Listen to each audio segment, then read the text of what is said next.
أقبل شهر رمضان، شهر الخيرات، شهر البركات. أقبل شهر رمضان، شهر العتق من النيران. شهر رمضان الذي أنزل فيه القرآن هدى للناس وبينات من الهدى والفرقان. إن الحمد لله نحمده ونستعينه ونستغفره ونعوذ بالله من شرور أنفسنا ومن سيئات أعمالنا. من يهده الله فلا مضل له ومن يضلل فلا هادي له، وأشهد أن لا إله إلا الله وحده لا شريك له، وأشهد أن محمدا عبده ورسوله صلى الله عليه وعلى آله وسلم وعلى أبويه الرسولين النبيين الكريمين إبراهيم وإسماعيل وعلى كل النبيين والمرسلين وآل كل وسلم تسليما كثيرا. أما بعد، فإن أصدق الحديث كتاب الله، وأحسن الهدي هدي محمد صلى الله عليه وعلى آله وسلم، وشر الأمور محدثاتها، وكل محدثة بدعة، وكل بدعة ضلالة، وكل ضلالة في النار. أما بعد، فالسلام عليكم ورحمة الله وبركاته. إليني التسواجي ما جاء الدرس 21 لاتنو ترى شهر رمضان آداب وأحكام في الشيخ إمام ابن علي الأثري حفظه الله تعالى. إليني إذا لك كان لني أوغون في نمبر 21 لاتنو ترانا سوالوري àwọn tó pé yubahu lahum alfitr. ọ̀rọ̀ nípa àwọn tí wọ́n ṣe tútù ní mímọ́ gbààwẹ̀ ní ẹ̀tọ́ fún wọn nínú Ramadan. wọ́n ṣe mímọ́ gbààwẹ̀, àwọn tó kí wọ́n ṣe mímọ́ gbààwẹ̀ wọ́n ṣe ní ẹ̀tọ́ fún wọn nínú oṣù Ramadan. sọfá ní alqismu thalith, ìpín ẹlẹ́kẹta nínú àwọn tí ìgbàláyé wà fún wọn láti má gbààwẹ̀ Ramadan pẹ̀lú pé wọ́n á san padà. yálà wọ́n á san padà lẹ́yìn Ramadan ni àbí wọ́n á san padà pẹ̀lú pé fífi nǹkan míì dí. الثاني القسم الثالث ممن يباح لهم الفطر في رمضان الرجل الكبير والمرأة العجوز. ìpín kẹta nínú àwọn tí wọ́n ṣe lẹ́tọ̀ọ́ fún wọn láti má gbààwẹ̀ nínú oṣù Ramadan òun ni ọkùnrin àgbàlagbà, ọkùnrin arúgbó àti obìnrin arúgbó. الثاني ويتعلق بذلك عدة مسائل. so wọ́n ní àwọn àlámọ̀rí kọ̀ọ̀kan, àwọn àlámọ̀rí tó ló ń kà tó pọ̀ díẹ̀, so ló ní í ṣe pẹ̀lú eléyìí náà. àwọn àlámọ̀rí tí ìṣe ọ̀kan tí ìṣe méjì tó pọ̀ náà ló ní í ṣe pẹ̀lú ló fara so nǹkan yìí, ló so papọ̀ mọ́ الرجل الكبير àti المرأة العجوز. المسألة الأولى على رقم بني الدليل على أن الكبر مبيح للفطر. ẹ̀rí lórí pé dídàgbà ó máa ń ṣe kí ni nǹkan tí ó máa ń mú yàn tó nínú Ramadan náà ní kílẹ̀ rí lórí nǹkan yìí. فاني اتفق الفقهاء على إباحة الفطر للشيخ الكبير والمرأة العجوز اللذين لا يطيقان الصوم. فاني ẹnu àwọn fuqaha, àwọn olùmẹ̀sìn, ẹnu wọn kò lórí pé ó tọ́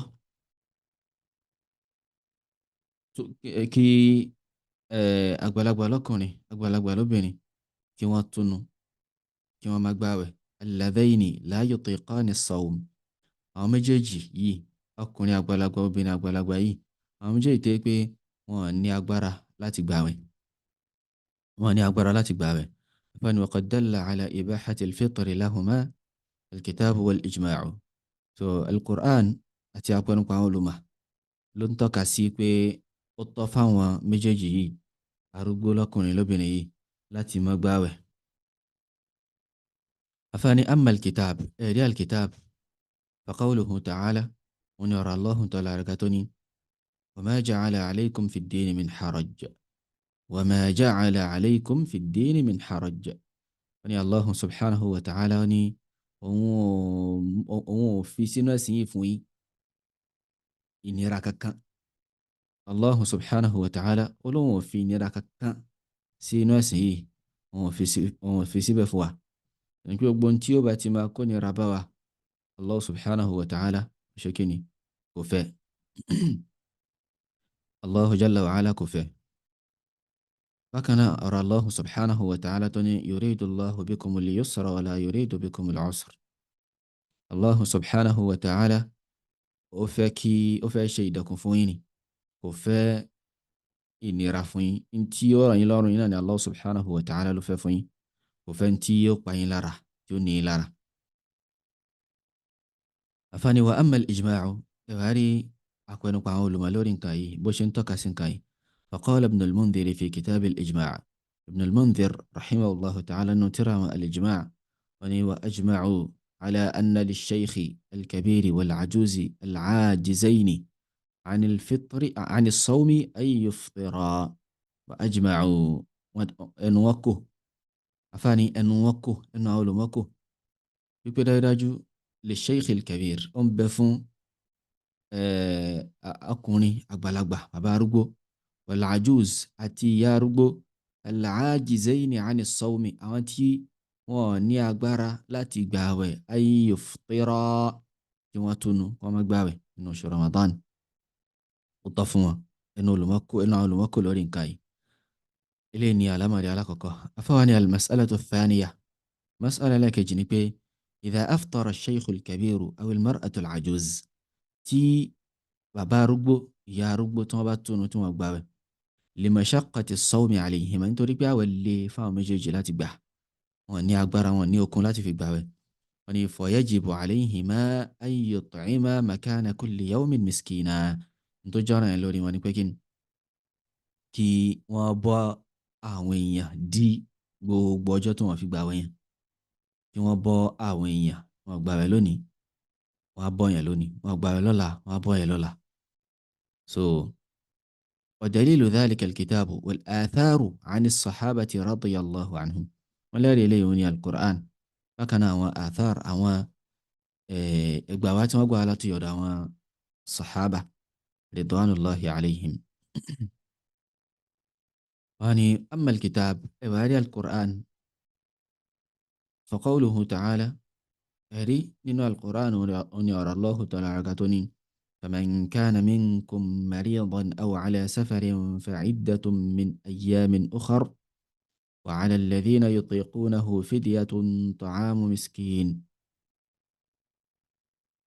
So Allah subhanahu wa ta'ala ni فمن كان منكم مريضا يعني كان تباجي على رنوي أو على سفر تباجي ولون العجوي جو أقباوي فعدة من أيام أخر kó san padà láwọn ọjọ́ mi wọ́n ní wa'ala alladhina yutiqunahu ìwárà wọn tẹ́ pé wọ́n lè gba àwẹ̀ ṣùgbọ́n wọn ò gbà látara àwọn ìdí kan wọ́n lè gba àwẹ̀ ṣùgbọ́n wọn ò gbà látara àwọn ìdí kan so fidiyatun ta'amu miskin so wọ́n á san fídíà pẹ̀lú pé kí ni wọ́n á bọ́ aláìní kan dípò ọjọ́ tí wọ́n fi gba àwẹ̀ yẹn.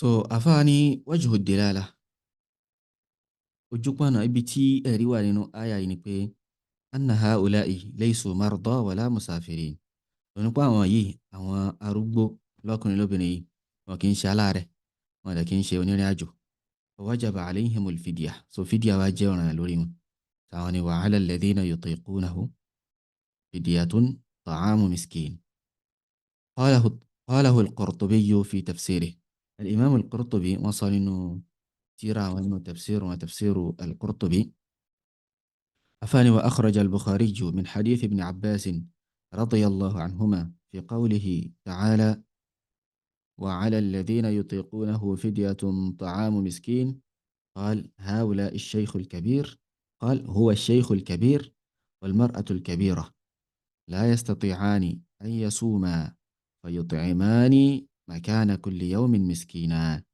wọ́n ní pé ọ̀rọ̀ Allah subhanahu wa ta'ala tó ní wa 'ala alladhina yutiqunahu fidyatun ta'amu miskin. wọ́n láwọn tó ń báwí àwọn ni asheikhul kabir, ọkùnrin àgbàlagbà, bàbá àgbàlagbà àti ìyá àgbàlagbà. la yastati'ani an yasuma, àwọn tí pé wọn lè gbààwẹ̀. fayut'imani makana kulli yawmin miskina, so wọ́n á máa bọ́ aláìní kọ̀ọ̀kan dípò gbogbo ọjọ́ tí wọ́n fi gbààwẹ̀ yẹn. afáàní wa amma al-atharu 'ani as-sahabati فأخرج عبد الرزاق بسند صحيح عن أنس رضي الله عنه أنه لما كبر سنه أفطر 30 يوما وأطعم 30 مسكينا. يعني هو آثار لا ترى صحابة يعني عبد الرزاق الصنعاني رحمه الله وبجاري pẹ̀lú sanad eléyìí tó lálàáfíà, pẹ̀lú chain of transmission tó lálàáfíà. so nínú musannaf fún wa láti ọ̀dọ̀ Anas ibn Malik radiyallahu an, wọ́n ní pé nígbà tó dàgbà ó túnu fún 30 days, yẹn pé kò gbààwẹ̀ Ramadan rárá, ó sì bọ́ àwọn aláìní 30. لين عفاني وأخرج الدارقطني بسند صحيح. الإمام الدارقطني أنا بجارب له سند دلالة فينا عن ابن عباس رضي الله عنهما أنه قال: لا ترى ابن عباس أن الله ما باع مجيج يكوي ابن عباس يكوي رخص للشيخ الكبير أن يفطر ويطعم عن كل يوم مسكينا. أنه في بلاي وفون الشيخ الكبير، شيخ أقبلقبه بابا أقبلقبه وفون ياي، wọ́n fún arúgbó, wọ́n fún láàyè láti túnu kó sì bọ́ dípò gbogbo ọjọ́ tó fi túnu yẹn aláìní kọ̀ọ̀kan. sílẹ̀ ní alámọ̀rí ẹlẹ́kejì. lẹ́yìn náà afáàní al-mas'alatu thalitha, alámọ̀rí ẹlẹ́kẹta òun ni pé miqdaru ma yut'im, kí ni òdiwọ̀n nǹkan tí èèyàn tẹ̀ fi bọ́ yẹn gan. ṣé èèyàn kà fún yàn ní nǹkan just like that àbótí ẹ̀ ní òdiwọ̀n. أفاني في المسألة خلاف بين أهل العلم. مسألة يقام بمبلان علومة والاحتياط، وإلي توفين جاء يكويا وجه توفين صما يشديد جوني بكيني أن يطعم عن كل يوم نصف صاع، كيلو ونصف. بكين يبو يفون ní ọjọ́ kọ̀ọ̀kan, ẹni pé dípò ọjọ́ kọ̀ọ̀kan. so in tó yàn fi bọ́yàn òun ni kíni tí ó jẹ́ kílò kan àtààbọ̀, yẹn pé ìlàjì sọ́ọ̀ tí ó ń ṣe déédé kílò kan àtààbọ̀ min at-tamri, tó nínú dàbínú, tó wá pé dàbínú lè fẹ́ fi bọ́yàn, tó wá pé dàbínú lè fẹ́ fún yàn, so yóò jẹ́ kílò wa nisf, kílò àtààbọ̀, kílò kan 1.5 kilo. so awil aruz, so tàbí rice أو غيره من الحبوب الجافة. طبعا اللي تتي أتصلنا هو حبوب هو إن كانت تي بيون كورو باين بيا هو إن كان كورو تي بيباين بيواني أتبابلو بعدد الأيام التي أفطرها، تقبلون كا أوجتي كوفي باوي. فاني ولو صنع طعاما ودعا له الفقراء أجزأه ذلك. tó bá tiẹ̀ wá ṣe oúnjẹ tó wá pe àwọn aláìní síbẹ̀ pé èèyàn aláìní ẹ wá jẹun, so tó sì gbà lérò pé n tóun fẹ́ fi ṣe ni pé kí ni òun fẹ́ fún àwọn èèyàn lóúnjẹ dípò àwọn ọjọ́ tí òun fi gbààwẹ̀ yẹn. so wọ́n ní pé lẹ́yìn ó ṣe kí ni ó lọ bẹ́ẹ̀. faqad sahha an Anas radiyallahu anhu annahu lamma da'ufa 'ani as-sawmi sana'a jafnatan min فريد ودعا 30 مسكينا فأشبعهم. أخرجه عبد الرزاق وابن أبي شيبة وابن سعد. واني أوني له أولا لا شاء الله أنس بن مالك رضي الله عنه يقول باتو دقبة تي أولي تي أولي قباوة ما ó ṣe ààbọ̀ oúnjẹ kan so láti ara oúnjẹ tí wọ́n mọ̀ sí ferid. Ó wá pe àwọn aláìní 30, ó pe àwọn aláìní 30 pé kán wá jẹ. So fa ashba'ahum, ó sì bọ́ wọn tí wọ́n yó, ó bọ́ wọn tí wọ́n yó. So àfáàní eléyìí akhrajahu Abdurrazzaq as-San'ani, wọ́n gbé jáde nínú musannaf wọn. وابن أبي شيبة، بكر ابن أبي شيبة إنه مصنف وأنا بجاري، ابن سعد إنه الطبقات وأنا إلي جادبه. أفاني ولا يجزئ إخراج النقود بدلا من الإطعام، ونكسي الله وبامو قلت لا لا فيها كي وايو وجادي كي فويا لو instead pé kéèyàn ṣe ń jẹ, kéèyàn ṣe iná ni wọ́n fẹ́. Yẹ pé a wá sọ pé owó tá a fi ṣe oúnjẹ yẹn kí n ká wulẹ̀ fáwọn èèyàn, ká má wulẹ̀ ṣe oúnjẹ rárá. Afáyọ lẹ́yìn kò lọ kò tọ́. Onílẹ̀ anna shari'ata amarat bil it'am, torí pé sharia ni ó pa á láṣẹ pé kí a ṣe kíni, kí a fún wọn lóúnjẹ ni. Oúnjẹ yìí náà ni sharia ni kí a fún yàn. So afáwa ni al-mas'alatu ar-rabi'ah, mas'ala lẹ́kẹ̀ẹ́ni lábẹ́ الشيخ الكبير والمرأة العجوز، ونبي وقت الإطعام أسيكو لا فونيا لونجيغا، أسيكو لا بونيا.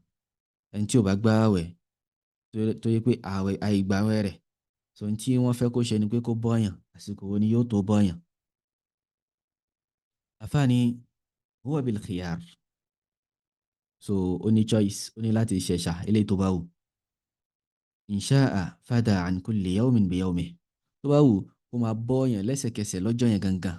Tó bá ti ká Ramadan yìí mi ò lè gbà, Ramadan yìí mi ò ní gbà, bàbá arúgbó tí mo ká mi ò ní gbà Ramadan yìí.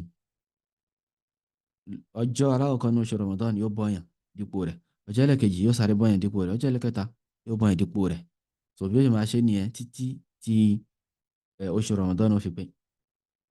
Wọ́n ní wa in sha'a akhara ila akhiri yawmin min Ramadan, tó bá sì wù ó lè lọ lára di last day inú oṣù Ramadan.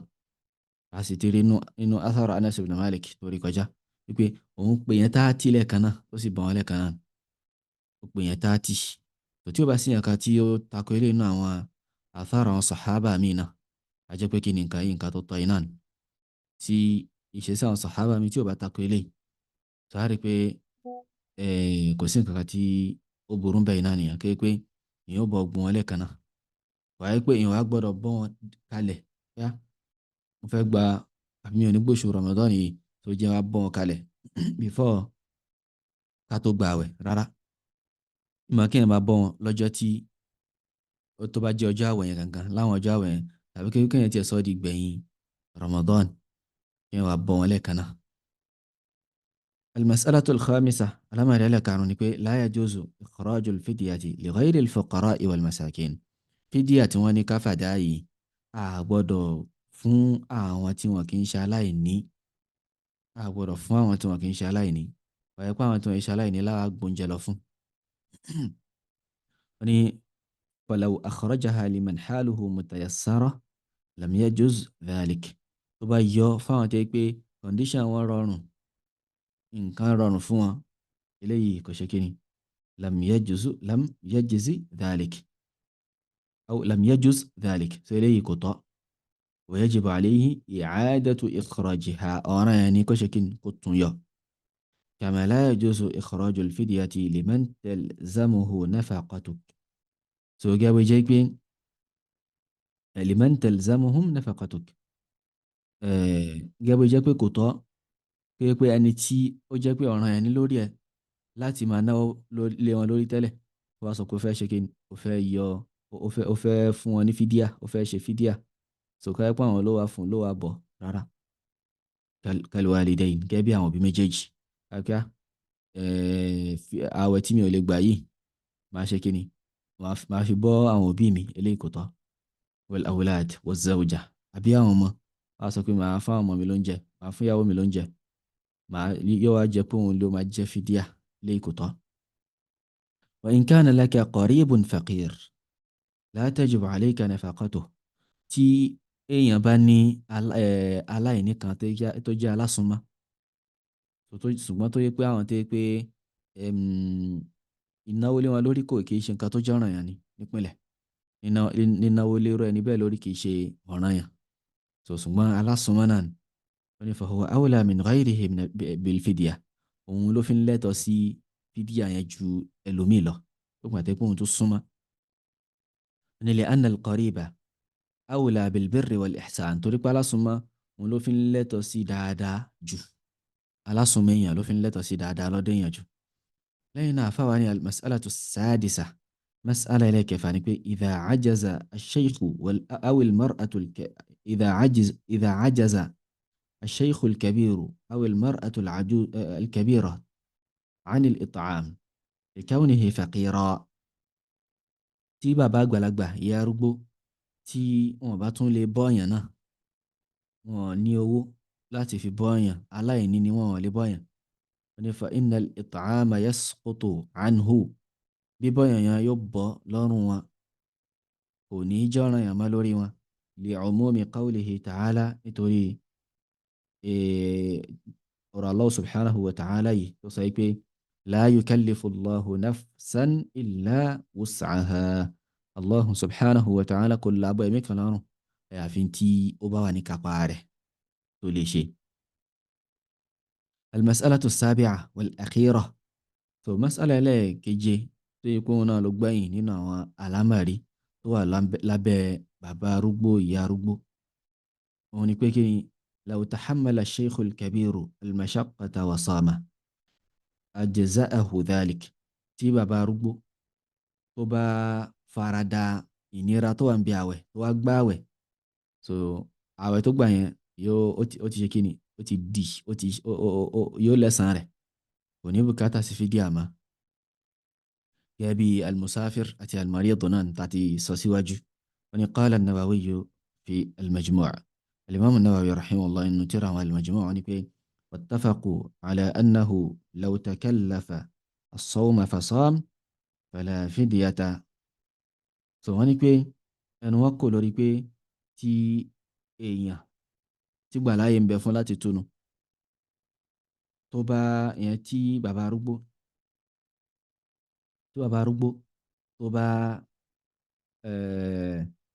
tó bá rọ́jú láti gbààwẹ̀, so fala fidyata, kò ní san fídíà mọ́, kò ní san ìtanràn kankan mọ́. wal ajuzu ka shaykhi fi jami'i hadha, wọ́n ní arúgbó òun náà dàgẹ́ bí bàbá arúgbó níbi ogun nǹkan yìí, bí ogun eléyìí tá a sọ yìí, ìyá arúgbó náà dàbí bàbá arúgbó ni. wa huwa ijma'un, ẹnu àwọn olùmọ̀ dẹ̀ kò lórí rẹ̀, nǹkan tá a sọ yìí ẹnu àwọn olùmọ̀ ó kò lórí rẹ̀, kò sí ìyapa inú lọ́dọ̀ àwọn olùmọ̀ lórí nǹkan yìí. so eléyìí ni ibi tí a dúró sí bi'idhnillahi al-wahid al-qahhar. Allahu ta'ala a'la wa a'lam. subhanaka Allahumma wa bihamdik, ashhadu an la ilaha illa ant, astaghfiruka wa atubu ilayk. Assalamu alaykum wa rahmatullahi wa barakatuh.